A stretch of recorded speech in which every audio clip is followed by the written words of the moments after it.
So tell me, how do you approach wine? Is there a system of approaching a wine, like a white or a red? What is it? What is the thing that you should look for, or is it the thing that embraces you first?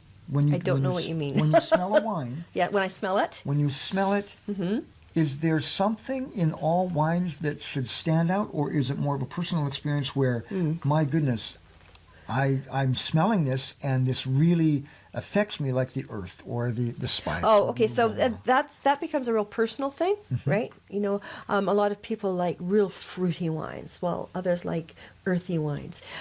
What you want to look for is balance, right? That's the signature of a good wine, is balance. So your acid, tannins, well, in a red wine anyways, right? And your fruit. So is there a real balance there? That's what you want to look for, and that's what you're typically measuring when you evaluate wines, right? Now, when you were talking about wine and food, you just, Yeah. my goodness, it was just, tell me something. Well, I'll tell you something. Well, about wine and food and the blending, and it's heaven, isn't it? It is.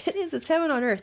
I tell you, because I really believe that your wine and your food should bring out the best of each other, and otherwise, why are you doing it?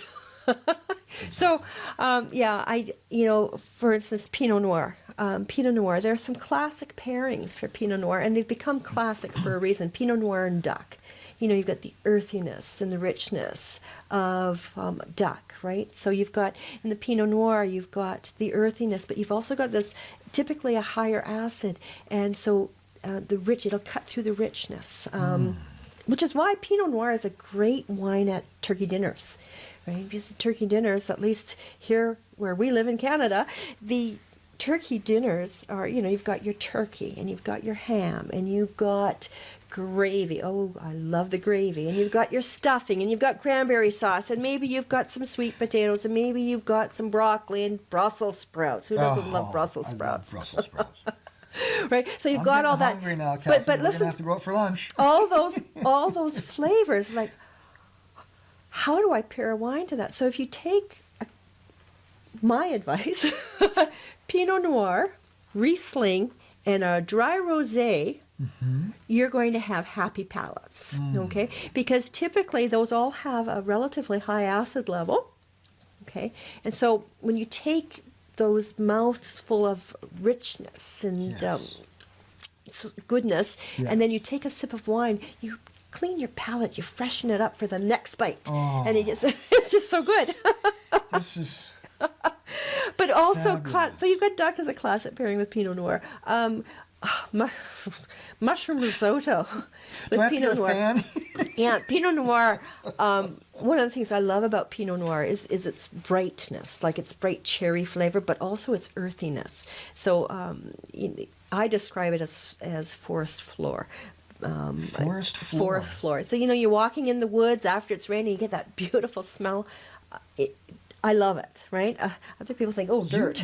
But I love it. A world all your own. Yeah, and I love that. Oh my goodness, I just love it so much. We call it sous-bois. Sous-bois. It's got to be French. Yeah, it's the descriptor for forest floor. But like mushroom risotto and Pinot Noir to me are out of this world. Pork and Pinot. Pork and Pinot. I think they're perfect pairing because pork, really, to me, is neutral, a neutral meat, but it takes on whatever you're cooking it in. So if you decide to do a cranberry or cherry glaze on a pork loin, right? Well, with Pinot Noir, yeah, yum. Oh. It's just so good. Oh my goodness. Anyways, yeah. So, we could do this all day, and I wouldn't get tired of this at all.